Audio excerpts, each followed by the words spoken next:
A figura mostra o esquema de uma célula de combustível e aí é dado os valores de potenciais padrão de redução e aí na letra A é solicitado o seguinte, olha, indique na figura inserida no campo de resolução e resposta os polos positivo e negativo da célula de combustível e o sentido do fluxo de elétrons. Galera, aqui na questão já é mencionada onde nós temos o ânodo e o cátodo. E aí, nessa figura aqui, né, da célula de combustível, é mencionado que entra H2 e entra O2, né? Então, no caso, no ânodo tem entrada de H2 e no cátodo tem entrada de O2. E aí, logo abaixo aqui do ânodo tem essa equaçãozinha aqui embaixo que você vê que o H2 é o reagente, né? Então tá entrando H2, que é o reagente, aí aqui a gente está formando água e 2 mols de elétrons. E lá no cátodo, a gente tem essa água mais o O2 que entrou ali, que vai pegar esses 2 elétrons aqui formando 2 OH-. O ponto que eu quero que vocês entendam é que aqui a FAMEP, ela já deu as reações que estão acontecendo, né? No caso, a semi-reação anódica e a catódica. Inclusive, isso aqui já está balanceado, ó. Olha a quantidade de elétrons aqui. Então, ela não comentou nada, mas a figura aqui, ela já está te mostrando onde é o ânodo, a reação anódica, a catódica, tá explicando tudo aqui bonitinho. Inclusive, não sei se você que está vendo o vídeo lembra daquele macete, assim, consoante com consoante, vogal com vogal, ou seja, aquele esquema do consoante com consoante seria o seguinte, ó, cátodo começa com C, que é uma consoante. Eu tenho o quê? Eu tenho a redução acontecendo, tá? Inclusive, isso daí é tanto para pilha quanto eletrólise, tá, pessoal? Não importa se é pilha ou eletrólise, consoante com consoante e vogal com vogal, ó. Ânodo começa com uma vogal e a gente sempre vai ter o quê? A gente vai ter a oxidação, né? Que O é uma vogal, né? Então, existe esse macetinho aqui, ó. Olha o hidrogênio, ele começa com o número de oxidação 0 e termina com mais 1. O oxigênio aqui lá no cátodo, ele começa com 0 e termina com menos 2, tá? Então, assim, você que tá vendo o vídeo, é muito importante que você entenda isso que eu tô falando. A figura, ela tá te mostrando que entra o H2, ela tá te dando já a semi-reação anódica. Ela também te diz que entra o O2 e ela tá te dando já a semi-reação catódica, tá? E já tá tudo balanceadinho aqui pela quantidade de elétrons, a gente percebe isso. Só que o grande ponto dessa questão é o seguinte, talvez alguns candidatos pudessem ficar meio bugados aqui, porque a gente tem os valores dos potenciais de redução. Só que o hidrogênio, ele não tá, né? No caso aqui, a gente está tendo a água,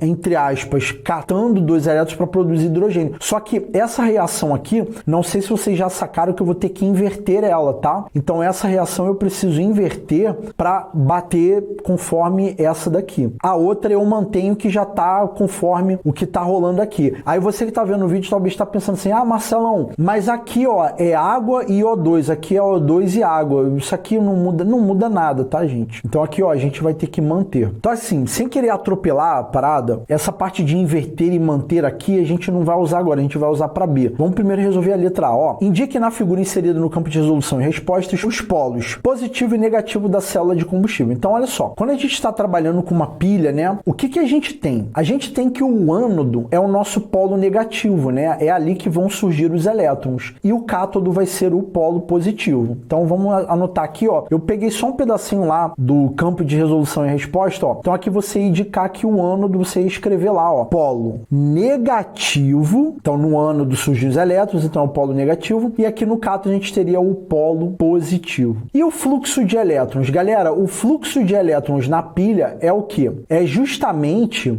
do ânodo para o cátodo, tá? Então deixa eu anotar aqui. Você ia fazer assim, ó. Você ia fazer uma setinha desse jeito aqui. Poderia escrever assim, ó, fluxo de elétrons. Você poderia colocar uma setinha, né, indicando esse fluxo de elétrons.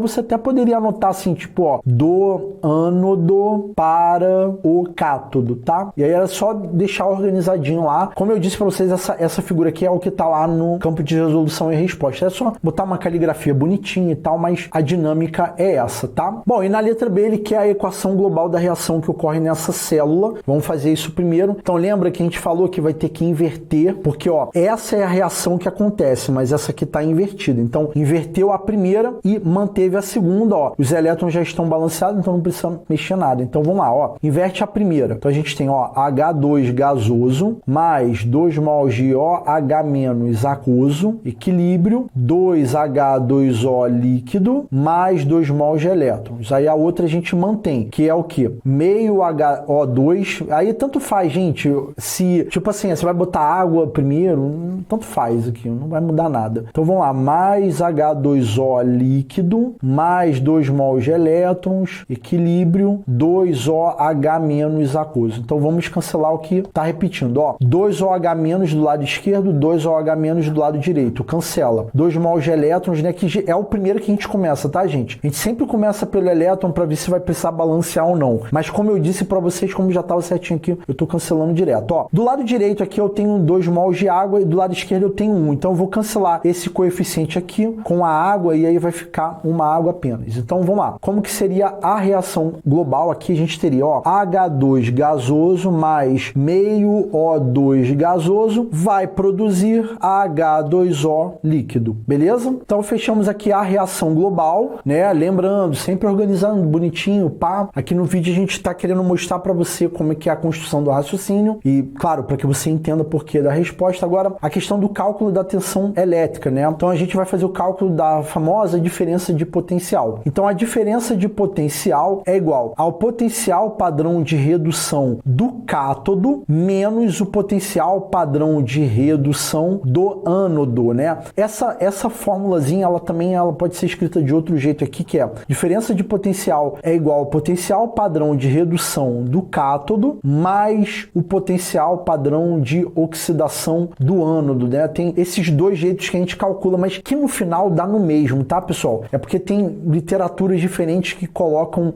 dessas duas formas aqui. Eu vou resolver desse jeito aqui, tá, pessoal? Desse jeito que eu vou resolver. Então, vamos lá. Diferença de potencial é igual potencial padrão de redução do cátodo, que foi um macetinho que a gente fala, né? Quem catou os elétrons. Então, quem catou os elétrons foi ali no local do O2, né? Que é esse valor aqui. Tem um outro jeito que a gente faz, né? Que é assim, o que tem o maior potencial padrão de redução é o que cata os elétrons, né? Então, tá vendo que entre os potenciais de redução, o maior é esse daqui, do O2, indo ao encontro aqui do que eu tô falando aqui, né? De entrada do O2, enfim. Então, deixa eu colocar aqui, ó, mais 0,41 volts menos, ó, o potencial padrão de redução do ânodo é menos 0,83 volts, ó, menos 0,83 volts, DDP é igual a mais 0,41 volts, esse menos a galera erra, tá, gente? Tem que tomar cuidado, não façam ali diretão não, que às vezes pode errar bobeira. Então aqui vai dar mais 0,83 volts, diferença de potencial é igual a mais 1,24 volts. Lembrando, pessoal, toda vez que a gente está trabalhando com uma pilha, obrigatoriamente a diferença de potencial tem que dar positiva, né? Já que é um processo espontâneo, beleza? Então, pessoal, acabamos de calcular a tensão elétrica gerada aqui nessas condições padrão aqui. Feita a letra B, a gente encerra aí a questão de número 12.